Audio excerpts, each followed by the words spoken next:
Warahmatullahi wabarakatuh. Waalaikumsalam warahmatullahi wabarakatuh. Masih semangat belajarnya kan?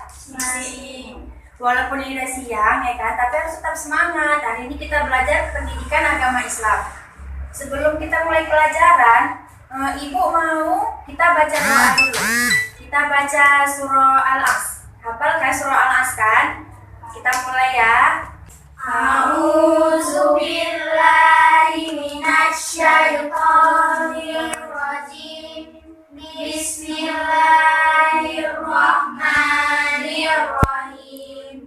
Wal 'asr innal insana lafii khusr illal ladzina amanu wa 'amilus sholihati wa tawassaw bil haqq wa tawassaw bis sabr. Shadaqallahul azim. Alhamdulillahirrabbilalamin.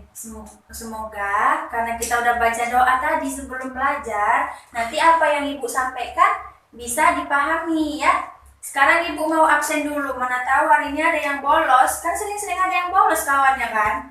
Bu absen ya. Jana, Hadir Bu. Manda, Hadir Bu. Queen, Hadir Bu. Zahra, Hadir Bu. Naura. Hadir Bu. Alhamdulillah, berarti hari ini semua hadir, yang ada yang cabut. Kayak semalam itu Ibu tengok banyak kali yang cabut. Jadi hari ini kita belajar tentang adab membaca Al-Quran dan berdoa. Siapa di sini yang udah Al-Quran? Juz berapa? 20. 20, ada 20, ada 25, ada yang 15, 18. Jana, juz berapa? Juz 6, Naura? Sama juz 6, bukan Iqra, nanti bohong ayo. Enggak kan? Jadi kita belajar adab membaca Al-Quran dan berdoa. Ada yang tahu nggak apa-apa aja adab membaca Al-Quran dan berdoa? Ayo, ada yang tahu apa enggak? Yang tahu angkat tangannya. Nggak tahu ya? Ya udah Ibu kasih tahu ya. Adab membaca Al-Quran itu yang pertama, kita harus dalam keadaan suci. Tahu maksudnya dalam keadaan suci? Apa? Kayak mana dalam keadaan suci? Berwudu, iya pintar. Habis itu kayak mana lagi dalam keadaan suci? Ayo, kalau misalnya kita udah dewasa, kan kita ada haid namanya kan, dalam keadaan suci berarti kita sudah selesai haid, kita sudah selesai mandi wajib, baru kita boleh membaca Al-Quran. Itu termasuk salah satu adab membaca Al-Quran. Jadi tadi adab membaca Al-Quran ya kan. Kalau misalnya kita mau membaca Al-Quran, tetapi dalam keadaan nggak suci, boleh atau enggak? Nah, jadi tadi dalam keadaan suci yang pertama harus berwudu.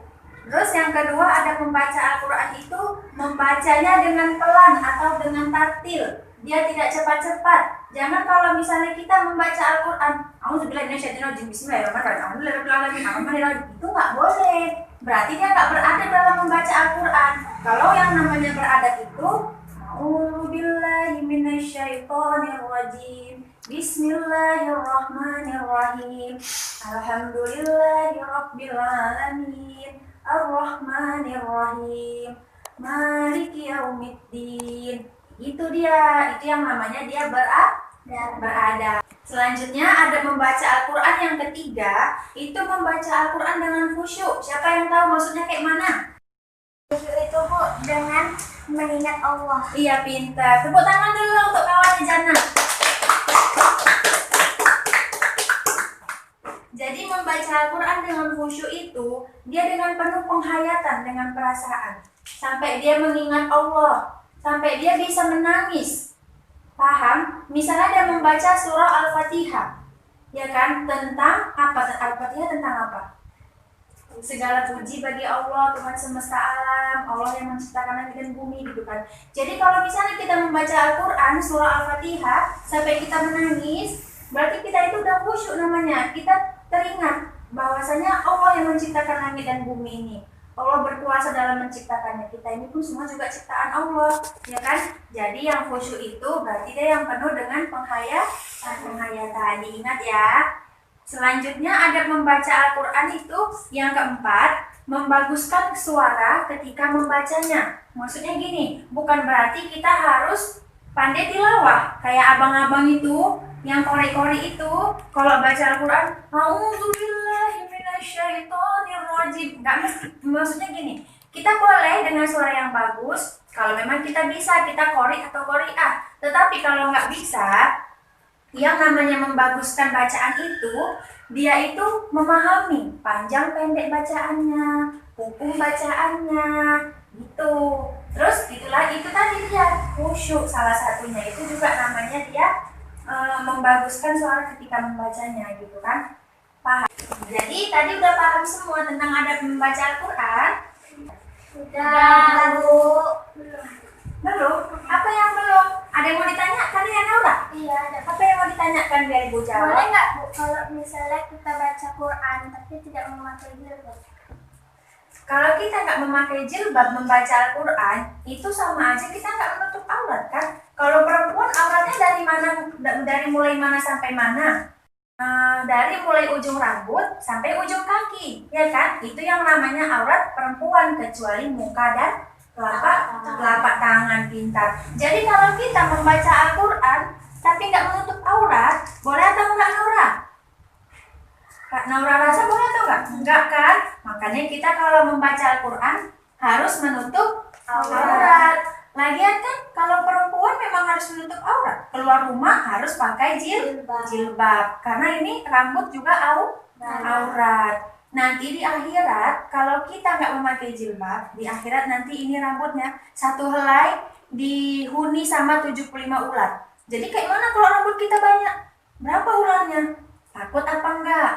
Takut kan? Jadi mulai hari ini keluar rumah harus memakai jilbab. Udah paham? Paham adab membaca Al-Quran?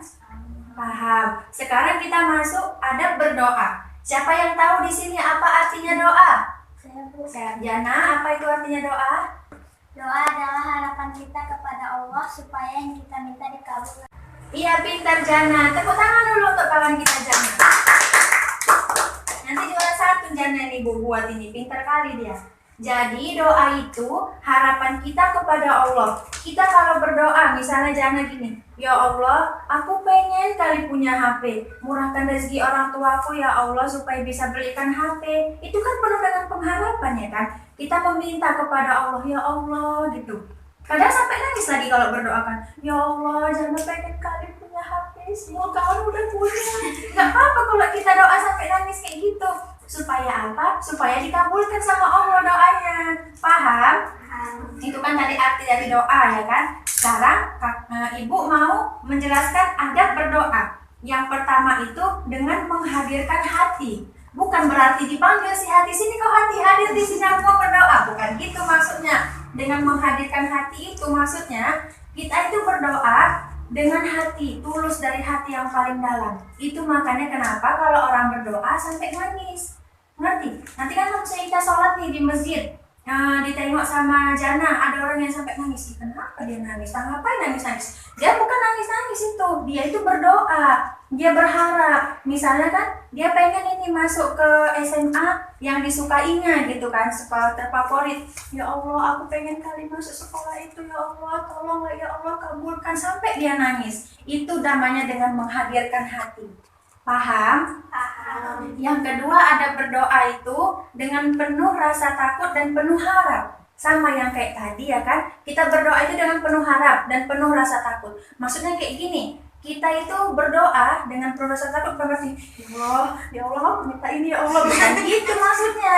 Dengan penuh rasa takut itu maksudnya, dengan penuh rasa takut itu kita itu berdoa dengan penuh rasa takut itu maksudnya di saat kita berdoa jangan pernah sekali-sekali ada keraguan di hati. Ini kita berdoa ini kan, ya Allah berikan orang tuaku rezeki, tapi di hati kita ada keraguan, mamaku aja malas kerja. Nggak boleh kayak gitu. Kita memang harus dengan penuh rasa takut, betul-betul kita pasrahkan semua doa kita itu kepada Allah gitu. Paham maksudnya kan? Jangan pernah sekali-sekali kalau kita berdoa ada keraguan di hati kita. Nggak boleh. Nanti doanya nyangkut. Kayak kita ngirim pesan dari WA, kok nggak dibalas sih sama kawanku, cuma di-read, rupanya nyangkut chatnya gitu kan. Jadi kalau kita berdoa pun kayak gitu sama Allah, harus dengan penuh harapan supaya doanya sampai sama Allah, dijabah sama Allah, dikabulkan sama Allah apa yang kita mau, supaya kita dapatkan yang kita mau, ya kan? Nah, terus yang terakhir itu, kalau kita mau membaca doa itu diawali dengan beristighfar.